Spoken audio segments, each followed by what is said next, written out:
Hey there, my name is Alex. I am the Silver Mont, and this video is a guide to all of the fights and encounters in the normal version of the level 70 Omega raid series in Final Fantasy XIV. I'll be covering just what you need to know, and if there's a particular fight you're after, then check the timecodes on the screen or on the seek bar. That out of the way, let's get started.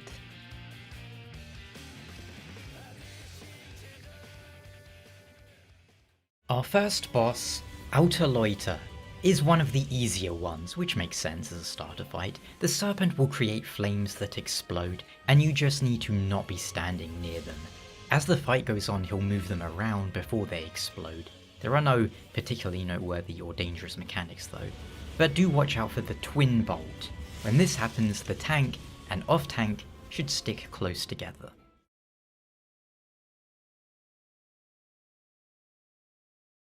Things are still extremely easy here.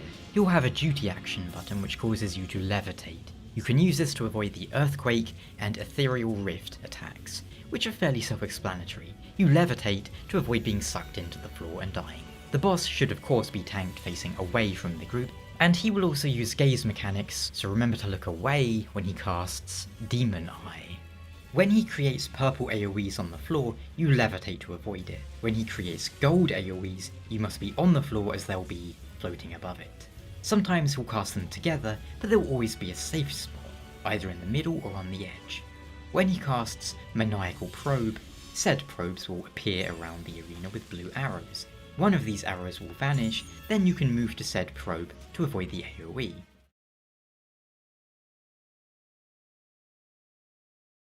A nice quick fight, good for tanks farming their mounts. Ribbit will hit a cone in front of where the boss is facing and turn everyone into toads, so make sure you are behind the boss. The boss will then cycle through generic AoE varieties, lines, stacks, circles, donuts, and then turn the floor into symbols. You need to stand on the symbol that matches your job. Green for healer, red for DPS, blue for tank. When the boss uses Queen's Game, you need to stand on the blue spaces. The boss can also summon an ad, which you'll just quickly burn down.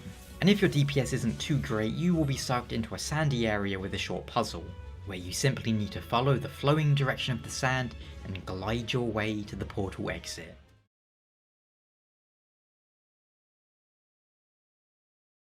XIV, the best Final Fantasy villain and an extremely angry tree. Blizzard and Fire are fairly standard AoEs, whereas Thunder is a tank buster that applies a stacking debuff. As long as your tank is appropriately high item level, you don't need to worry about tank swaps though. Not long into the fight, XIV will channel the power of the Void, and then gain souped up versions of these abilities, which will be standard mechanics in many fights going forward, so it's good to learn them now. Void Blizzard means you need to keep moving. If you're standing still, you will freeze. Void Fire is the opposite. Stand still and do not attack. Don't even auto-attack, or you'll take heavy damage. Finally, Void Thunder just turns the tank buster into an AoE. XIV can also turn into a big tree-looking thing. Stand behind his face to not take damage here. Flare markers are the opposite of stack markers, spread out away from each other and the group. Watch out for Vacuum Wave, which is a pushback, and Doom, which healers need to Asuna off. It's a debuff.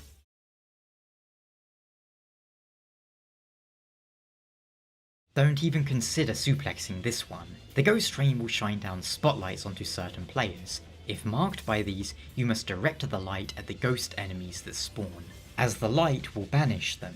So the players tethered to the ghosts will need to work with the players marked by the spotlights. When the train changes position to running parallel to the player platform, it'll spawn ads to wipe out. Then you need to clamber onto the train and pummel its chimney. After being knocked off, each player needs to run into a ghost, there'll be one for each player, to be transported to a small room where they must defeat a weak ad. Other than that, standard AoEs, and Doom Strike is the tank buster.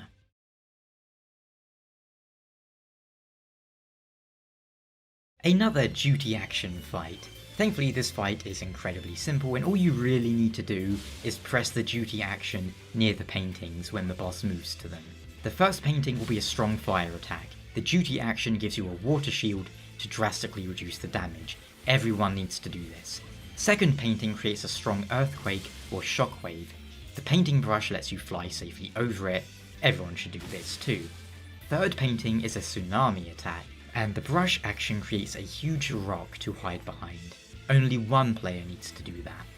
The final painting spawns wind orbs around. One player should use the duty action to ride a typhoon and blast them away from the group, creating a safe zone.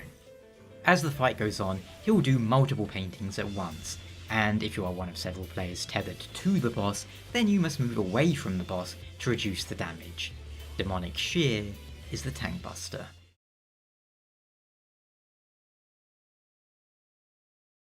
This fight sucks, but mostly because it's boring and feels far too long. Mostly just standard AoEs. Arm and Hammer is the tank buster. The boss can load various programs, which means he will then spawn an ad. Dadaluma is an ad that does raid-wide knockbacks, so make sure you aren't punted into the outer edge. When Ultros spawns, the boss will use a tether cannon. If you are tethered, keep moving to avoid the damage. The Bibliotaph thing spawns circles that need one player for each circle. For example, if a circle has 3 smaller circles in it, then 3 players must stand inside them. You'll probably recognise this mechanic from Google Library, I believe. When you see bombs spawn in the arena, you need to defuse it by running through one of the wires, the one that is brighter than the other one. That's the one you need to step on and run through. By and large, this fight is just killing ads and avoiding AoEs.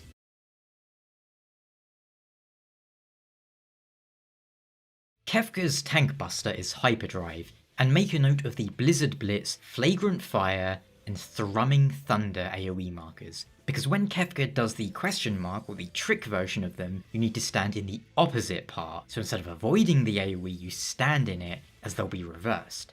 And when Kefka prepares to teleport, you'll see where he's aiming for. Stand behind where his exit destination is. When he emerges, he'll either do an instant attack or an aero assault. If you don't see the instant attack, then he's going to do the aero pushback, so move in front of him to avoid being knocked off. After Kefka raises a statue, you will need to watch those whilst also fighting him. If you see a purple dark orb, then move away from it. If you see a bright green orb, then move toward it. That's a more important one, as it's a wind-based knockback which can KO you. The statue also has a gaze mechanic to be avoided, and of course if you see the trick question mark version of the gaze, then you look at it.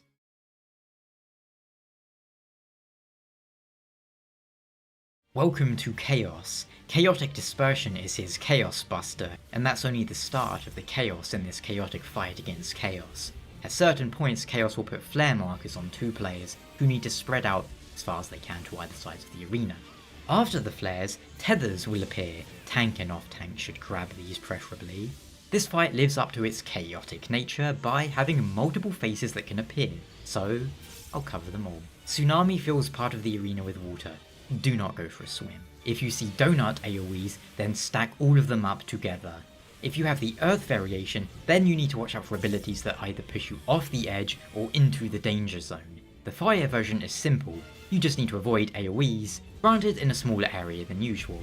And for the wind version, you'll be doing much like earth, avoid being knocked into the tornado. Doing all of these, you'll get double stack markers. You want half the party in each. Divide the party however you see fit. Tanks and healers in one, DPS in the other, or melee in one, ranged in the other, whatever works for you. Important thing, just don't stack the stack markers. Other than that, just break Chaos's crystal, and then order a copy of Stranger of Paradise, Final Fantasy Origin.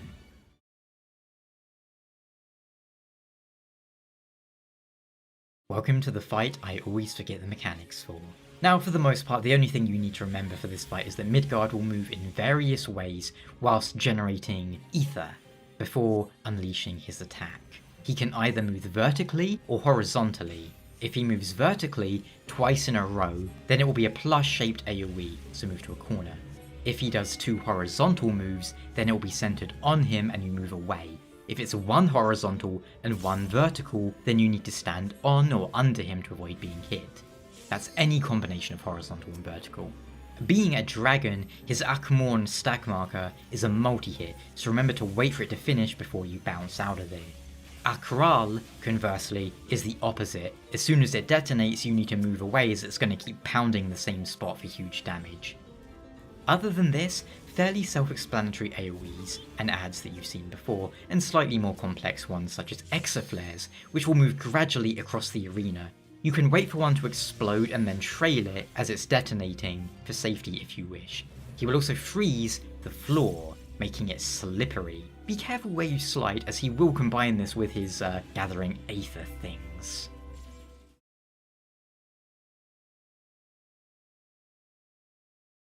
Mustard Bomb is the tank buster here, and Atomic Ray, the raid wide.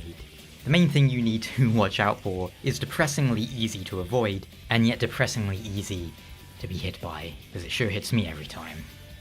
Omega will use the larboard wave cannon and starboard wave cannon, which hit to the left and right sides respectively. He will combo these by doing one, spinning about, doing a 180, so you need to adjust your position accordingly, and then doing the other. The best way to remember it that I found is that larboard is left, just remember L for left. If you are an expert on nautical etymology, then this will be an easy fight for you. Starboard is right by process of elimination, of course. Omega also spawns rocket punches on the side of the arena. He'll spawn small ones and big ones. The small ones, there'll be loads of them, you can destroy these with your duty action. When he enters the add phase of the fight, you need to defeat a level checker. Make sure one player stands in each of the circles that spawn. Hopefully people won't squabble over what circle, leading to people dying like me. Then there'll be a two-step AoE. First part centered on the checker, second part away from it. Feel free to melee limit break the level checker too, but you should be fine with the DPS check. After this, spam your duty action on the object in the center to charge up your shield and avoid his ultimate attack. He'll get a few souped up mechanics after this, but most of them just hit harder and don't need any extra notes. He does have a stack marker too, called Electric Slide.